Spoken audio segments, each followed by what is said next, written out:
مجھے جمعے کے وقت بھی لوگ خط پکڑا جاتے ہیں اور اوپر صرف لکھا ہوتا ہے خادم حسین رضوی. میں سمجھ جاتا ہوں اس میں اس نے مجھے گالیاں دی ہیں. کوئی مجھے بیرانگ خط بھیجتے ہیں, کوئی مجھے فون پر گالیاں دیتے ہیں, ایسے نمبروں سے وہ بند ہو جاتے ہیں.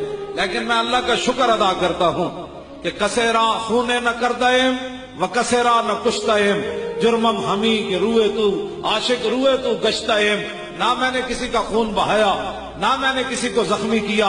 حضور مجھے گالیاں اس لیے مل رہی ہیں کہ میں آپ کے عشق و محبت اور ختم نبوت کی بات کرتا ہوں, اور میں اس پر خوش ہوں.